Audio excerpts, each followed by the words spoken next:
시청자 여러분 안녕하십니까? 12월 26일 목요일 KBC 뉴스와이드 시작합니다. 12.3 비상계엄과 대통령 탄핵 정국에 정부 여당과 야당이 강대강 대치를 이어가고 있습니다. 내일 헌법재판소의 탄핵 심판 절차가 본격적으로 시작되지만 윤 대통령 측은 무대응으로 버티고 있습니다. 불안정한 국정 상황에 국민들의 불안과 우려는 갈수록 커질 수밖에 없습니다. 답답한 정치권 상황. 공진성 조선대 교수와 함께 살펴봅니다. 교수님 안녕하십니까? 예, 안녕하십니까? 자, 먼저 오늘 본회의 이야기를 좀 하겠습니다. 오늘 국회 본회의가 열렸는데 국회 추천 몫의 헌법재판관 후보자 3명에 대해서 임명 동의안이 야당 주도로 국회를 통과했습니다. 국민의힘은 표결에 불참했고 한덕수 대통령 권한대행은 임명을 거부했습니다. 국회 본회의 표결 직전에 이 한대행이 대국민 담화를 발표했는데 이 대국민 담화에서 어떤 이야기를 했는지 내용 보고 와서 이야기 이어가도록 하겠습니다. 저는 그동안 헌법재판관 임명 문제에 대하여 여야 정치인은 물론 좌우 언론인, 헌법학자, 정치학자 여러분의 말씀을 폭넓게 들으며 깊이 숙고해 왔습니다. 제가 무엇보다 무겁게 느끼는 의무는 대통령 권한대행이 여야의 정치적 합의 없는 정치적 결단을 내리는 것이 과연 우리 헌정 질서에 부합하는가 하는 것입니다. 저는 이런 고민에 제대로 답을 찾지 않고 결론을 내라는 말씀에 동의하기가 어렵습니다. 여야가 합의하여 안을 제출하실 때까지 저는 헌법재판관 임명을 보류하겠습니다. 여야가 합의하여 안을 제출하시면 즉시 헌법재판관을 임명하겠습니다. 네, 교수님. 자, 한덕수 권한대행 헌법재판관 임명은 여야가 합의를 해야 하겠다. 지금 결론적으로 그 말을 오늘 대국민 담화에서 했는데요. 어떻게 보셨습니까? 매우 실망스러운 입장 표명이었는데요. 일단 여야가 이미 이 12.3 내란 사태 전에 합의한 바가 있습니다. 그래서 야당 몫으로 2명 그리고 여당 몫으로 1명이 추천돼서 헌법에서 정한 청문 절차를 마쳤죠. 그러니까 합의가 없는 것이 아니라 이미 합의가 있는데 입장을 국민의힘이 이제 내란 사태 이후에 갑자기 이제 바꿔서 헌법재판관 임명 자체를 권한대행이 하는 것은 불가능하다고 이제 주장하면서 이제 이 사태가 벌어진 것이거든요. 그런 의미에서 이건 굉장히 이제 순환 논리를 이제 띠고 있는데 여야 합의를 갑자기 이제 이 집 와서 요구하는 것은 지금 이 헌법재판관 임명 자체를 반대하는 국민의힘의 입장을 사실상 편들어주는 겁니다. 그러니까 뭐 여러 양측의 입장을 두루두루 들은 것처럼 말을 하고 또 얼핏 듣기에 합의라는 표현이 좋은 말처럼 들리지만 무조건 일방적으로 반대를 하고 있는 사람이 있는데 합의를 강요할 때 그건 결국은 소수가 때를 쓰는 것을 그냥 인정해주는 결과를 낳게 되는 거죠. 그런 의미에서 이 입장 표명은 얼핏 보기에는 지금 대통령 권한 대행으로서 굉장히 고민이 많은 것처럼 뭐 분위기는 풍겼지만 내용상으로는 자신의 이익과 진영의 이익을 위해서 그냥 무조건 시간 끄는 전술 이상은 아닌 것 같습니다. 네, 교수님께서도 말씀해 주셨지만 이 오늘 임명동의안이 국회를 통과한 이 3명 후보자들에 대한 이 후보자 추천은 이미 이 계엄 사태 이전에 이미 여당 몫, 야당 몫 이렇게 해서 결정이 된 부분이었습니다. 비상계엄과 탄핵안 가결 이후에 한덕수 대행 행보에 관심이 집중되고 있는 상황입니다. 그런데 윤 대통령 측 또 국민의힘과 입장을 같이 하면서 논란이 계속되고 있는데요. 앞서 6개 법안에 대해서 거부권 행사를 했고 또 이번에 헌법재판관 임명도 또다시 거부를 했습니다. 이게 모두 여야 합의해라라고 말은 하고 있지만 교수님 지적하신 것처럼 현실적으로는 이게 가능해 보이지 않는다는 점에서 어느 한쪽의 편을 드는 것 아니냐라는 지적을 받을 수밖에 없는 상황인데요. 어떻습니까? 그러니까 합의나 협의가 이루어지지 않는 이유를 우리가 잘 들여다보면 지금 상황에서 민주당이 뭔가를 안 하려고 하는 것일까? 그러니까 사실은 국민의힘이 모든 것을 거부하고 있는 것이거든요. 그러니까 법안에도 반대하고 뭐 수정 제안을 하는 것도 아니고 우리가 지금 2년 반 동안 계속 지켜봐왔지만 민주당이 뭔가를 일방적으로 처리한다고 비판은 하지만 그럼 대안을 제시해야 될 거 아니에요. 근데 대안을 제시하지도 않고 협의에 응하지도 않고 합의를 하려는 어떠한 노력도 하지 않으면서 무조건 반대로만 일관해왔습니다. 이런 상황에서 바깥에서 대통령이나 지금 한덕수 권한대행처럼 합의하지 않으면 받아들일 수 없다라고 얘기하는 것은 사실상 의회에서 소수 지배가 되어야 된다. 소수가 지배해야 한다고 하는 주장과 다를 바가 없습니다. 그러나 과거에는 대통령, 윤석열 대통령이라고 하는 민주적으로 선출된 행정부의 수반이 거부권을 사용하던 때였지만 지금은 그 윤석열 대통령이 지금 직무 정지 상태에 있고 한덕수 총리가 권한 대행으로 있는 상태입니다. 이분은 민주적으로 선출된 권력이 아닙니다. 사실상 지금 헌법 기관 중에 민주적 정당성을 가지고 있는 헌법 기관은 국회가 유일하고요. 그런데 국회의 다수 결정을 받아들이지 않겠다고 선출되지 않은 권력이 지금 어긋장을 놓고 있는 거거든요. 이거는 선출되지 않은 권력이 선출된 권력을 지배하겠다고 하는 또 다른 내란 행위 외에 다른 게 아니라고 생각합니다. 네. 자, 한 대행의 담화 직후에 민주당도 즉시 입장을 밝혔는데요. 박찬대 원내대표의 발언 듣고 오겠습니다. 한덕수 총리가 오늘 담화를 통해 헌법상 책임인 헌법재판관 임명을 하지 않겠다고 공식 입장을 밝혔습니다. 권한 대행이 아니라 내란 대행임을 인정한 담화였습니다. 가장 적극적인 권한 행사인 거부권 행사를 해놓고 가장 형식적인 권한 행사인 헌법재판관 임명을 거부한다는 궤변을 늘어놓았습니다. 민주당은 한덕수 총리 탄핵안을 즉시 발의하고 오늘 본회의에서 탄핵안을 보고하겠습니다. 네. 예고는 했었지만 실제로 이제 오늘 그 탄핵 이야기까지 실제로 이제 절차에 돌입을 했습니다. 민주당이 좀 강하게 나왔습니다. 강하게 하지 않을 도리가 없을 것 같은데요. 사실 한덕수 총리를 대통령 권한 대행으로 그냥 둔 것은 사실 나라를 생각해서죠. 그러니까 지금 경제적으로도 굉장히 어렵고 지금 우방국들도 말하자면 뒤통수 맞은 것 같은 기분일 텐데 좀 대한민국이 어떻게 가고 있는지 굉장히 바깥에서 불안해하거든요. 그러니까 정치적 불안정, 거기에서 파생되는 경제적 불안정 이런 것들이 이제 지금 쌓여 있는 상황에서 뭔가 행정부를 안정적으로 누군가가 이끈다고 하는 외양을 보여주기 위해서 민주당도 책임 있는 야당으로서 참 어려운 결정을 했다고 저는 생각을 합니다. 그런데 그런 어떤 고육지책을 이해하지 않고 뭔가 이런 국가의 이익을 생각하는 그런 결정을 하지 않고 자기 개인의 이익 또는 진영의 이익, 지금 한덕수 권한대행은 본인도 이제 내란죄의 공범으로서 지금 수사를 받고 있는 대상이기 때문에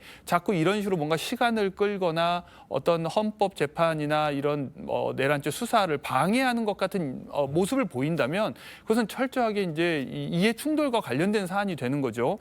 그러니까 이런 상황에서 애초에 이런 일이 벌어졌을 때 사실 대통령이 직무정지가 되면 총리를 비롯한 내각은 중립적인 내각으로 바뀌어야 마땅합니다. 왜냐하면 더 이상 민주적 정당성을 행정부의 수반이 가지고 있지 않기 때문이죠. 그런데 나라를 생각해서 그대로 뒀으면 스스로 중립적으로 움직이려고 노력을 해야 되는데 그렇게 하지 않는다? 그러면 강제로라도 중립화해야죠. 그런 면에서 저는 한덕수 총리가 국회의 의사를 무시하고 본인에게 부여되지 않은 권한을 함부로 행사하려 든다고 하면 그것은 중립화를 강제하는 수 외에 다른 방법이 없다고 생각합니다. 그리고 그 이후에 다른 국무위원들도 만약에 그런 중립적인 직무 수행을 하려는 의지가 없다면 마찬가지로 강제로라도 중립화해야 된다고 생각합니다. 중립화를 강제할 수밖에 없는 상황이라고 하는 점을 강조해 주셨습니다. 민주당은 이미 지난 24일에 한대행에 대해서 탄핵 의지를 밝힌 바가 있습니다. 헌법재판관 임명 판단까지 보겠다라고 하면서 조금 말미를 늦춘 상황이었는데요. 오늘 한대행이 임명 거부 입장을 밝히자마자 곧바로 탄핵 절차에 들어갔습니다. 탄핵안에 대한 주요 내용들이 좀 있습니다. 여러 가지 내용도 좀 있는데요. 이 내용을 좀 살펴보고 분석을 해주신다면요. 일단 크게 5가지입니다. 그러니까 이제 과거에 최혜병 사건 그리고 이제 김건희 특검법에 대한 대통령 거부권 행사를 건의한 점, 그러니까 과거 총리 시절에 국무위원으로서 이제 계속해서 거부권 행사를 제안했었죠. 그리고 이제 12.3 계엄 당시에 사실 국무총리로서 국무회의를 소집했고 그리고 사실상 대통령이 이런 불법적인 행동을 하는 것을 막지 못한 측면에서 가담한 점이 있죠. 그리고 이제 계엄 직후에 우리가 이제 벌써 한참 지난 일이라서 기억을 하실지 모르겠지만 한동훈 대표와 함께 갑자기 당사에 나타나서 이른바 한한 공동 국정 운영 방안을 밝힌 바가 있습니다. 매우 위헌적인 발상이었죠. 이런 행보들 아직 탄핵이 되기도 전에 마치 자신들이 권한을 무슨 위임받은 것처럼 스스로 이런 행동을 한 것. 그리고 최근에 내란 상설 특검과 관련해서 이거는 이제 상설 특검이기 때문에 거부권을 행사할 수 있는 문제가 아니라 상설 특검을 통과시키면 법을 이제 국회에서 통과시키면 후보를 추천하도록 되어 있는데 추천 의뢰를 하지 않고 지금까지 계속 버티고 있는 점, 그리고 헌법재판관 임명을 아직 거부하진 않았지만 거부한다면 그것을 거부한 점까지 포함해서 지금 탄핵 사유로 적시되고 있습니다. 네. 뭐 지금까지 쭉 이야기해져 왔던 것들 거기에 대한 불만인데 이게 만약에 진짜 헌법재판관 임명을 실제로 끝끝내 이제 거부를 해버리면 이제 이런 부분들을 모두 이런 점들을 근거로 해서 탄핵 소추안이 다시 탄핵이 추진이 됩니다. 자, 이제 내일 탄핵안 표결이 이루어지게 돼 있습니다. 그런데 초유의 대통령 권한 대행 탄핵안 의결 정족수를 놓고 여야가 지금 서로 해석을 좀 다르게 하고 있는 상황인데요. 이게 지금 어떻게 결론이 될지, 어떻게 좀 결론이 날지 좀 궁금한 상황입니다. 우원식 국회의장이 오늘 본회의에서 입장을 밝혔습니다. 발언 보고 이야기 이어가겠습니다. 9명 체제가 완성된 상태라야 가부간의 어떤 결정이든 탄핵 심판 후 정치 사회적 혼란을 최소화할 수 있을 것입니다. 국회 선출 헌법재판관에 대한 임명 지연이나 거부는 명분이 없는 일입니다. 대통령 권한대행께서는 헌법과 법률, 국민의 상식에 부합하게 책임을 다해야 할 것입니다. 네, 우원식 국회의장 역시 한덕수 권한대행을 강하게 압박하는 메시지를 냈습니다.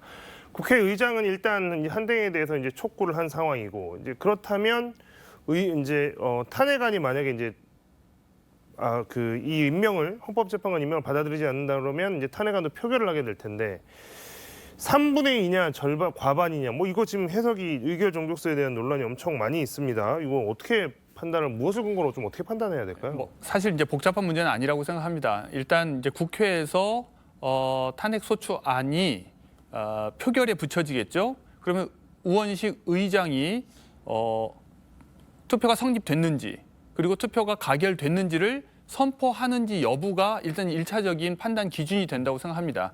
그러니까 만약에 이것이 이 표결에 참여하는 사람의 수가 적거나 아니면 가결에 필요한 수가 적어서 뭐 부결이 됐다거나 우원식 의원이 의장이 그렇게 판단을 하면 그것은 부결된 것이지만 가결됐다고 하면 그건 가결된 겁니다. 그건 이제 의장의 권한인 것이죠. 그런 면에서 1차적 해석 권한이 이제 우원식 의장에게 있고, 그런데 우리가 이걸 또다시 다른 의미에서 또 생각을 해보면 헌법을 수호하려는 의지는 헌법 기관들이 원활하게 작동하도록 하는 것을 원하는지 안 원하는지하고도 밀접한 관계가 있다고 생각합니다. 그런 의미에서 헌법재판소가 원활하게 작동하려면 어떻게 되어야 하는지에 대한 판단은 너무나 명약관화하고 그 점에서 헌법재판관이 임명되어야 한다는 것도 너무나 당연한 것입니다. 그런데 여기에서 자꾸 다른 소리를 하는 것 자체가 이제 말이 안 되고요. 그다음에 결정적으로 저는 한덕수가 총리인가 대통령인가를 물어보면 답은 있다고 생각해요. 기본적으로 총리인데 대통령이 지금 직무정지 상태이기 때문에 권한을 대행하는 것이지 대통령은 아니거든요. 대통령은 국민이 직접 선출합니다. 그렇기 때문에 우리가 해고를 하고 싶어도 의회 3분의 2 이상의 동의가 있지 않으면 안 되도록 엄격한 규정을 해놓은 것입니다. 다만 총리는 그렇지 않습니다. 더 나아가서 총리는 국회의 인준 동의가 필요합니다. 그러니까 다른 국무위원들처럼 청문회 통과를 안 했는데 대통령이 마음대로 임명할 수 있는 자리가 아니라 국회의 동의 없이는 임명할 수 없는 자리여서 애초에 윤석열 정부가 출범할 때도 야당이 동의할 수 있는 후보로 고른다고 한덕수 총리를 임명한 거였습니다. 그렇다면 그 야당이 이제 지지를 철회한다면 더 이상 그 사람이 가지고 있는 지위는 정당성을 잃게 되는 것이죠.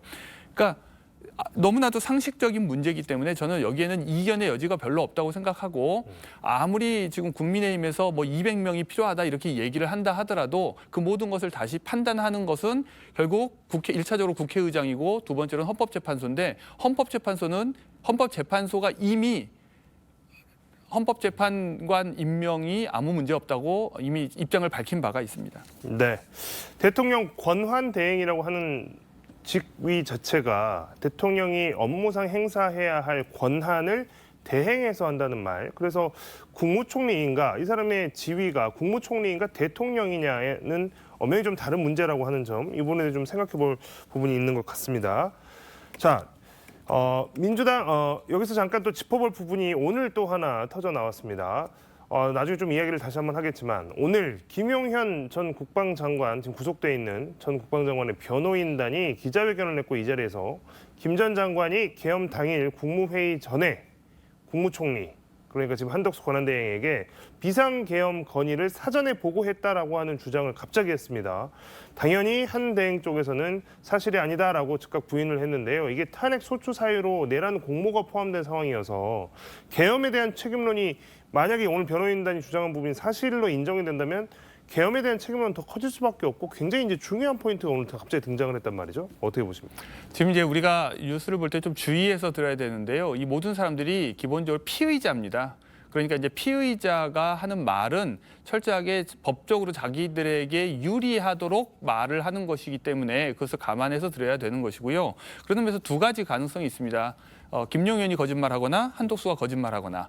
그런데 이제 김용현이 거짓말할 동기는 이런 거죠. 그러니까 계엄 선포 과정에서 법적 절차상 하자가 없었다는 것을 이제 주장하기 위해서인데, 계엄법에 따르면 국방부 장관이나 행안부 장관이 건의하고 그것을 국무총리에게 보고를 한 다음에 국무총리가 이제 국무회의를 소집해서 그렇게 해서 이제 대통령이 계엄을 선포하도록 이렇게 절차가 정해져 있습니다. 그러니까 우리가 지금까지 뭐 단편적으로 들은 정보에 따르면 사실 그런 식의 정식 국무회의도 거치지 않고 회의록도 없이 겨우 정족수 정도 맞춰가지고 눈 가리고 아웅하는 식으로 지금 요식행위처럼 이제 이 계엄 선포 과정이 이루어졌다고 우리가 이제 알고 있는데, 지금 김용현이 오랫동안 수사받으면서 지금 입 다물고 있다가 이제 와서 한 얘기가 그것은 자기에게 불리한 점을 최소화하기 위한 방어 전략의 측면이 한편으로 있기 때문에 정말 이제 한덕수 총리가 거짓말할 가능성도 있지만 김용현이 거짓말할 가능성도 있다고 생각해야 될 것 같습니다. 네. 자, 헌법재판관 임명에 대한 논란들이 지금 계속되고 있고, 내일 이제 또 한덕수 대통령 권한대행에 대한 탄핵안 표결까지 쭉 이어지게 됐습니다. 다른 한편으로 지금 이제 윤석열 대통령에 대해서 헌재 탄핵 심판 절차가 지금 이제 진행 중인 상황인데요. 이 문제를 좀 다뤄보겠습니다. 헌법재판소가 오늘 이제 앞으로 탄핵 심판 절차가 어떻게 진행을 할지 이 부분을 논의했습니다. 그리고 이 내용 결과를 브리핑을 통해서 언론에 발표했는데요. 브리핑 내용 보고 오겠습니다. 지난 12월 24일 국회 소추의원 측은 서증과 증인 신청 등이 포함된 입증 계획과 증거 목록을 헌법재판소에 제출하였고, 대리인 위임장도 추가로 제출되었습니다. 피청구인 측으로부터 접수된 서면은 없습니다. 오늘 오전 재판관 회의에서 수명 재판관들은 이 사건의 진행 상황과 대응 방안을 보고하였고, 전원재판부는 상황 인식과 대응 방안을 공유하였습니다. 네. 윤석열 대통령이 이제 그 계엄이 국회에 의해서 해제가 되고 난 이후에 이제 여러 차례 이제 입장을 밝혔습니다만, 그 중에서도 법적인 정치적인 책임을 본인이 다 하겠다라고 분명히 그때 대국민 담화를 통해서 이야기를 했거든요. 근데 이 부분에 대해서 분개하는 여론이 또 많아지는 것 같습니다. 이게 지금 관련된 서류를 송달을 거부한다거나 이제 이런 문제들은 무시하겠다, 대응하지 않겠다. 이제 이렇게밖에 보일 수가 없는, 사실상 이거 재판 과정 나는 거부하겠다 이렇게밖에 보일 수 없는 상황인데, 수사보다 탄핵 심판 절차가 또 먼저다라고 하면서 이번에 또 수사를 회피하는 이유로 이 탄핵 심판 절차 우선 이 이야기를 또 했단 말이죠. 그렇다고 해서 이 탄핵 심판 절차에 제대로 응하지도 있지도 않은 상황이고, 지금 대리인 선임계도 제출하지 않고 자료 제출도 하지 않고 아무것도 하지 않고 있는 상황입니다. 내일이 첫 변론 준비 기일인데 아마도 불출석할 것으로 예상이 많이 되고 있는 상황입니다. 이렇게 가면 본인 심판에서 불리하다고 생각을 하지 않을까요? 우리가 이제 보통 대통령 정도 되는 고위 정치인에게 요구하는 모습과는 너무나 다르죠. 이제 비겁한 모습인데, 말보다 저는 행동에 주목할 필요가 있다고 생각합니다. 그러니까 말로는 정치적, 법적 책임 피하지 않겠다고 했지만 행동은 철저하게 이제 피하고 있는 모습을 보여주고 있고, 지금 이제 윤석열 대통령은 두 개의 뭐 소출을 당하고 있는 상황입니다. 하나는 이제 내란죄의 수사고 또 하나는 이제 지금 탄핵 소추죠. 이 두 개 중에서 사실 뭐 둘 다 피하고 싶은 것 같아요. 말로는 뭐 탄핵 소추 먼저 대응하겠다고 하면서 이제 내란죄 수사를 피하고 또 내란죄 수사를 피할 때 뭐 탄핵 심판을 또 피하려고 할 때는 또 뭐 내란죄 수사 결과를 지켜봐야 된다거나 뭐 이러면서 이제 지금 계속 다른 걸로 또 다른 것을 막는 이런 식으로 이제 시간 끌기 전략을 하고 있는데 그만큼 두 가지 사안에서 모두 다 지금 굉장히 위협감을 느끼고 있다. 그러니까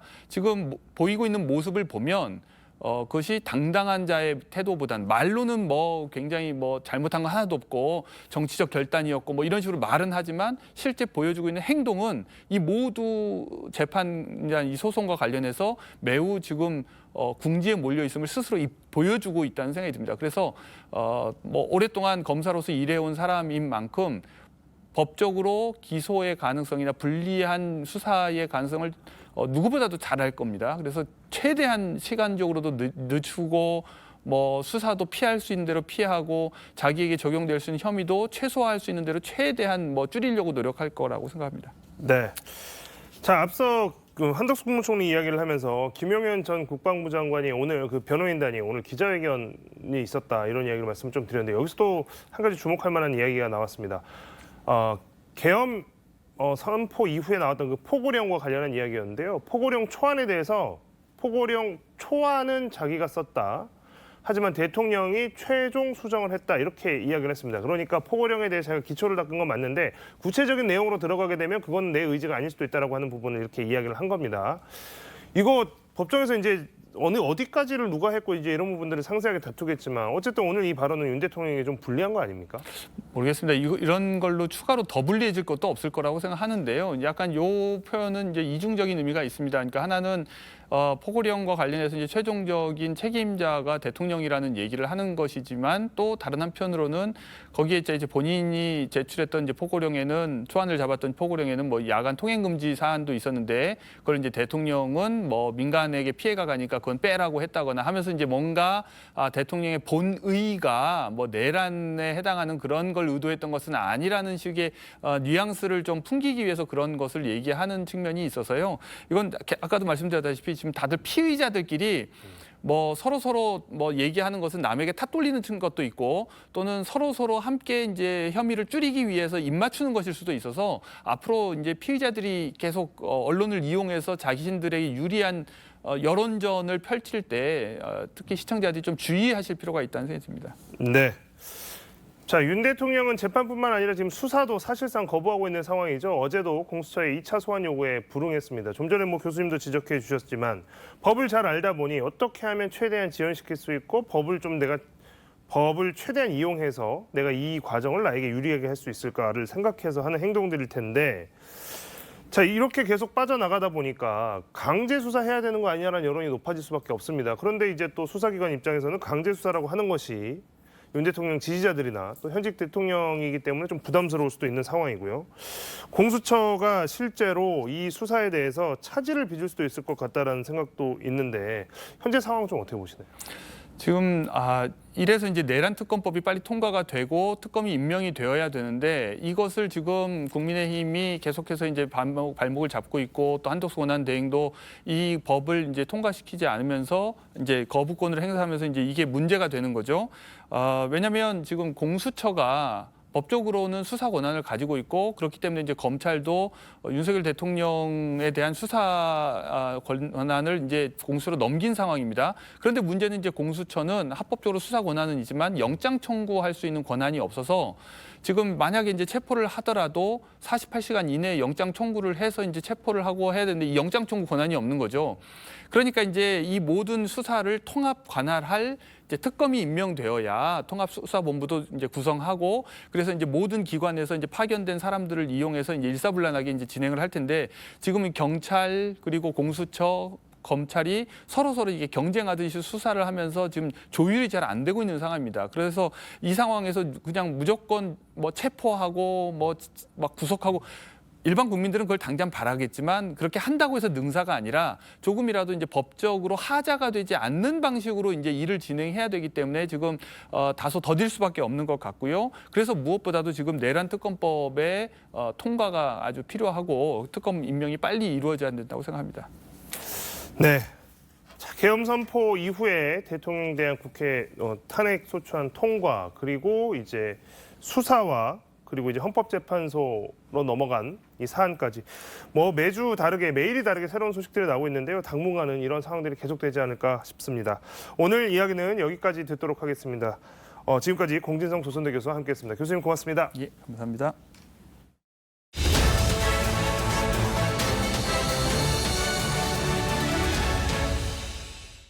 서울광역방송센터입니다. 윤석열 대통령에 대한 국회 탄핵 소추안이 가결된 닷새 뒤인 지난 19일 윤석열 정부 측 관계자가 박지원 더불어민주당 의원에게 거국내각 총리를 제안했지만 박 의원이 탁자를 내리치며 거절했다고 박지원 의원 본인이 밝혔습니다. 여의도 초대석 박지원 의원과 함께 관련 얘기 들어보겠습니다. 의원님 어서 오십시오. 네, 안녕하세요. 탁자를 내리치면서 거절을 하셨나요? 제가 그러한 얘기를 들은 것은 지난주 19일 네. 목요일 오후 4시 소공동 롯데호텔 21층입니다. 네. 제가 박지원은 내 언행의 책임이 제가 있는 게 아니라 네. 나는 늘 김대중, 이호 네. 이 두 어른께 있기 때문에 신중해야 된다고 생각하는데 김대중 대통령 비서실장 박지원에게 네. 그런 얘기를 하는 것은 굉장히 모욕감을 느낀다. 얘기하지 마라 하고 탁자를 치면서 나와버렸죠. 그 얘기는 조금 뒤에 다시 더 하고 천주교 신자로 알고 있는데 어제 크리스마스 어떻게 보내셨나요? 왜요? 아주 우울하게 보냈습니다. 우울하게? 저 국회 때문에 네. 우리 인사청문 위원회 위원장을 했기 때문에 하고 네. 아침에 또 여러 가지 정리할 게 오전까지 있어서 그냥 성당에는 조용히 갔다 왔습니다. 윤석열 대통령 김건희 여사 부부는 한남동 관저에서 뭐 성탄 예배를 올렸다고 하는데 어떤 기도를 드렸을까요? 저는 천주교 신자로서 네. 하느님의 어린 양 세상의 죄를 없애시는 주님 네. 이걸 굉장히 좋아하는데 저는 기도하면서 네. 절대 윤건희 음. 죄는 없애지 말고 벌받게 해주세요. 어떤 의미에서 보면 네. 반종교적 기도를 했습니다. 왜냐하면 윤석열 내외는 주술 속에서 사는 겁니다. 예수님도 네. 주술 속에서 사는 사람을 처단했습니다. 그렇기 때문에 저는 네. 빨리 윤석열을 우리 세상과 격리시켜서 구치소에 가 있는 것이 네.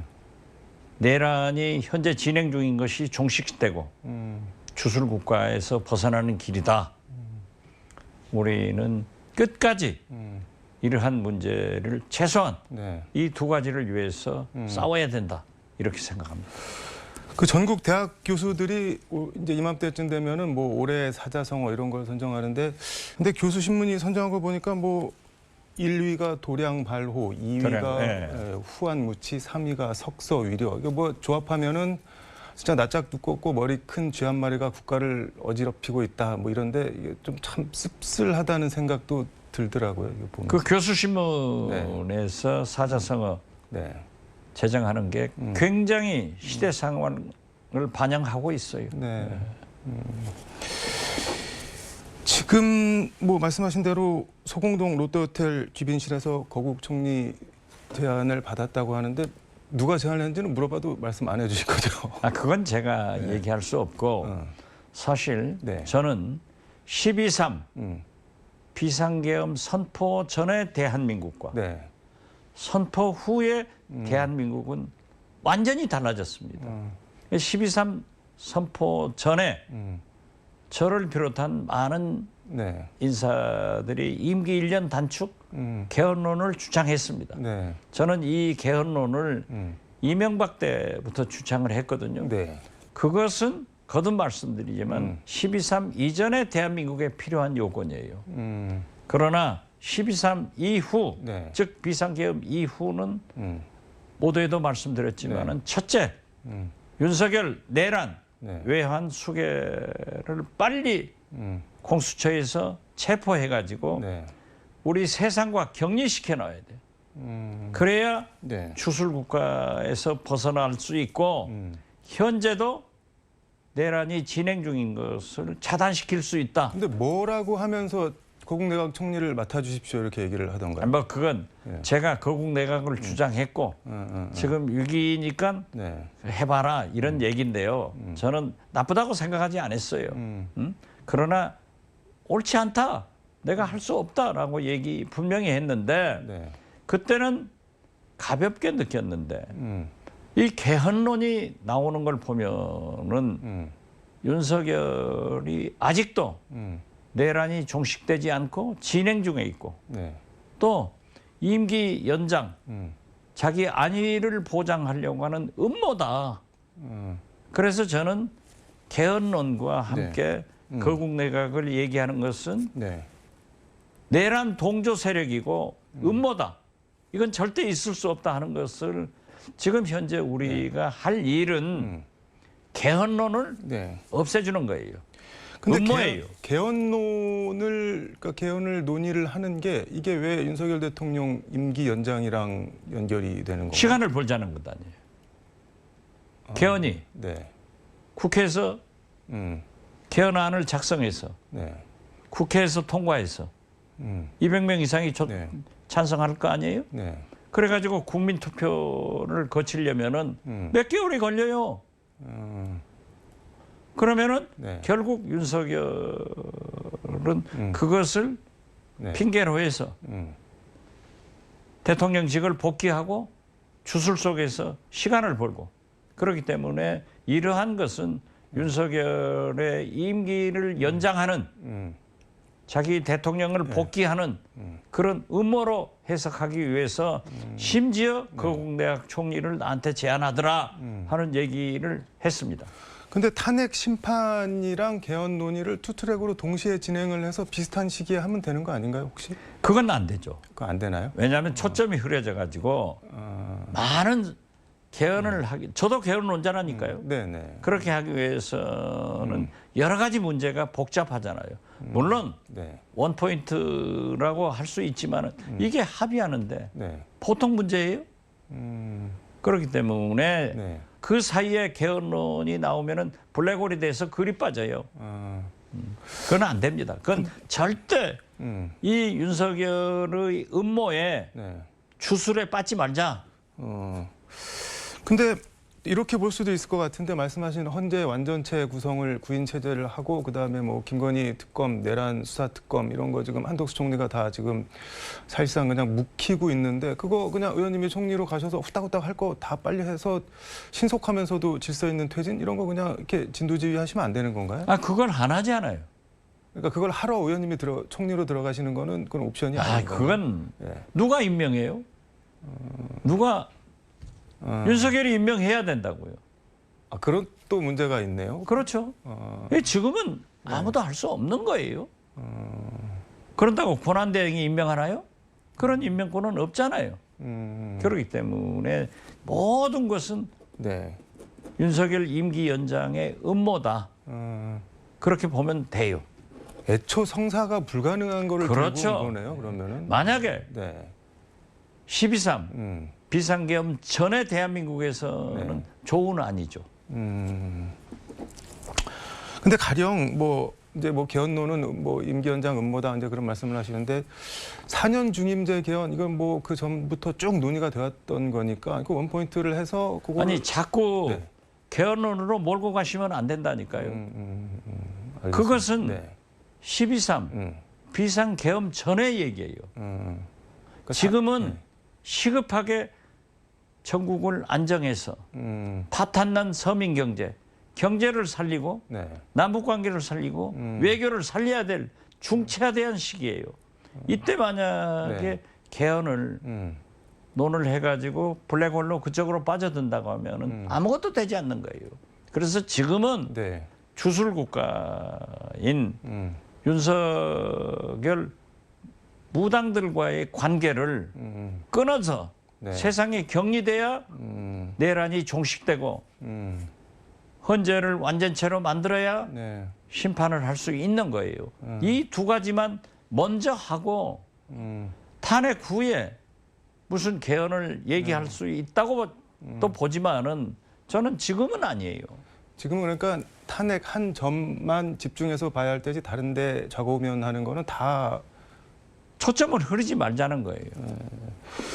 근데 주술국가, 뭐 무속국가 말씀해 주셨는데 한덕수 총리 부인도 뭐 무속에 뭐 관련돼 있다 이런 말씀을 하셨는데 이게 뭔 얘기인가요, 이거는? 그러니까 이것은 네. 윤석열, 김건희는 이 주술 속에서 살아가고 있는데 한덕수 총리가 그럴 뿐이 아닌데 네. 우리가 친구들 사이에 한덕수 총리가 모두가 요즘 사람들 자기 부인 얘기를 안 듣는 사람이 어디 있어요? 특히 찍소리도 못하고 잘 듣는 사람이에요. 미술계의 큰손이고 그 무속에 아주 봤기 때문에 네. 김건희 여사와 최은순 여사와의 특별한 관계를 가지고 있기 때문에 주술 속에서 자기 남편한테 충고하지 않느냐 이것을 끊어주기 위해서 제가 말씀한 거예요. 그러면 총리도 뭐 주술과 관련이 있고 뭐 부인이 그리고 대통령도 지금 뭐 부인이 그러고 있고 그 기자 말씀하신 대로 주술 국가였다는 건가요, 그러면? 그렇죠. 지금 보세요.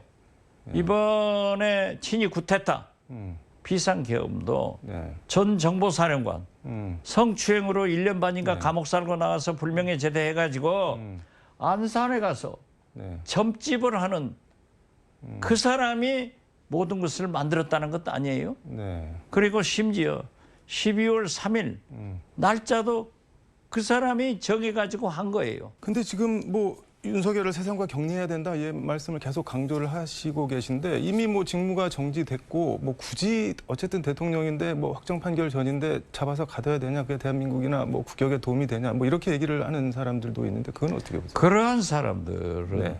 지금 현재도 네. 내란이 진행 중인 것을 잘 모르고 계시는 거예요. 지금도 진행 중이라고. HID 네. 청주공항에 있다고 우리 민주당의 박선원 그리고 김병주 네. 의원이 폭로를 해서 확인되잖아요. 진행형이다.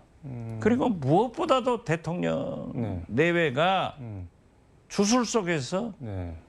이렇게 지내면은 무슨 일이 일어날지 모른다.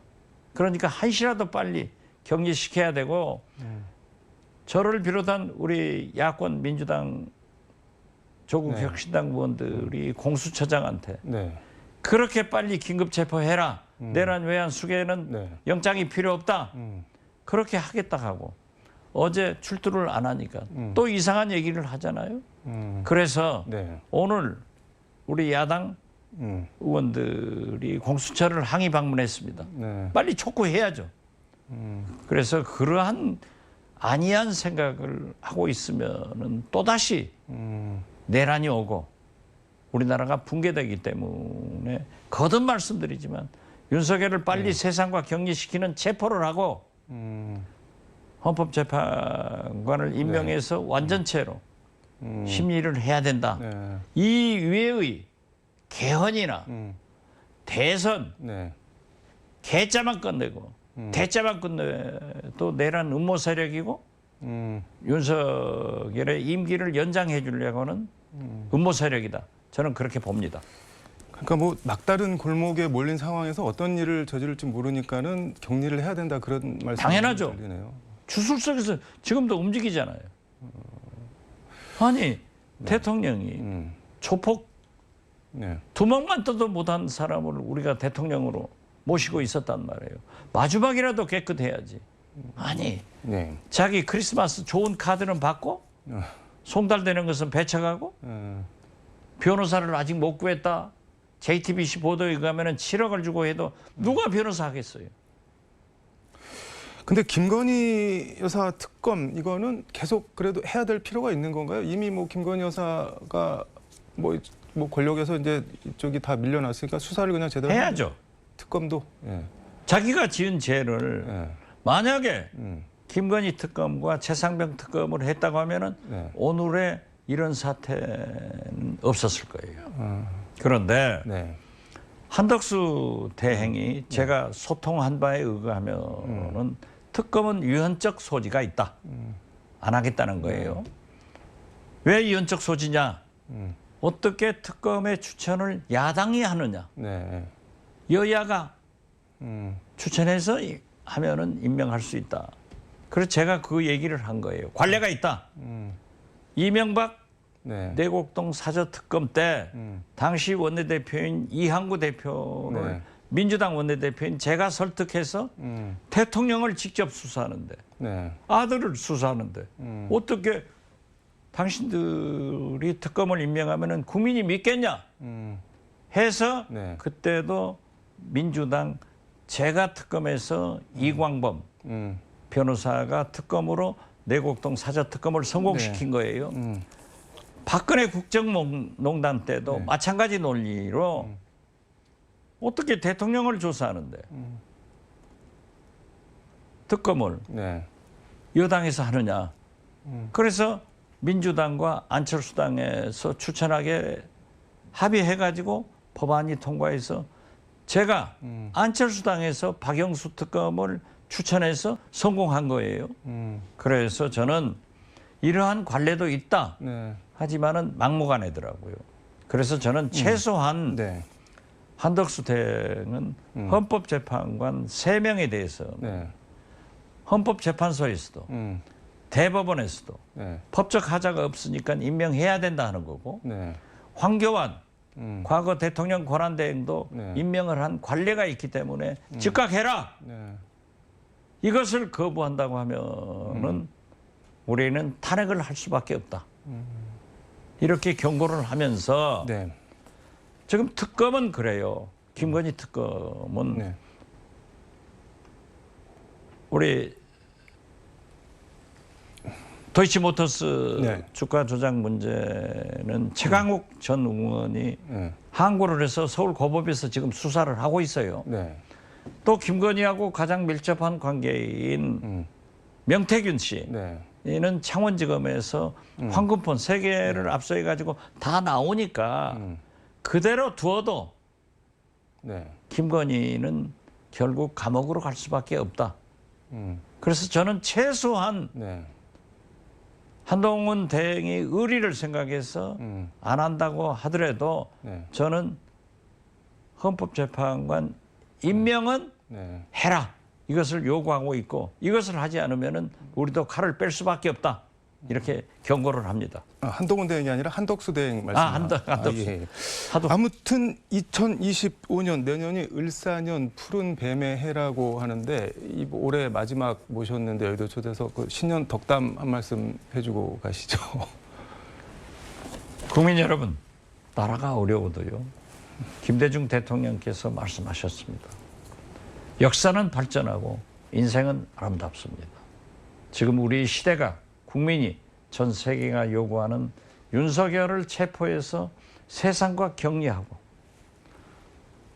한덕수 대행이 헌법재판관 3명을 임명해서 완전체로 만들어서 심의하는 그러한 결론이 나면은 민생 경제도 파탄난 외교도 남북관계도 복원할 수 있습니다. 계속 촛불을 태워주시기 바랍니다. 노무현 탄핵 때도 반대 촛불이 강했기 때문에 헌법재판소에서 기각했고 박근혜 탄핵은 찬성의 촛불이 강했기 때문에 인용했습니다. 헌법재판소는 국민과 함께하는 거기 때문에 꼭 인용되는 그날까지 촛불을 많이 들어주시기 바랍니다. 우리가 토요일 해남 같은 조그만 농촌에서도 촛불 시위가 계획하고 있는데 우리 국민들이 많이 촛불을 태워주실 것을 거듭거듭 부탁합니다. 인생은 아름다운 건가요? 그렇습니다. 네, 네. 알겠습니다. 오늘 말씀 여기까지 듣도록 하겠습니다. 고맙습니다. 네, 감사합니다. 방금 전 말씀드렸는데 2025년 내년은 을사년 푸른 뱀의 해라고 합니다. 보통 을사년 하면 120년 전인 1905년 을사년 일제에 의해 우리 외교권이 박탈당한 을사늑약이 연상되곤 합니다. 그렇지만 동시에 1905년 을사년은 을사의병, 민종식, 최익현, 신돌석 등 반상, 양반 평민을 가리지 않고 전국적으로 들불처럼 의병 운동이 일어난 해이기도 합니다. 모든 일에는 명과 암, 빛과 그림자가 같이 있는 것 같습니다. 이번 비상계엄과 대통령 탄핵 사태도 궁극적으로 우리 역사의 교훈과 빛으로 남길 바라봅니다. 지금까지 서울광역방송센터에서 전해드렸습니다.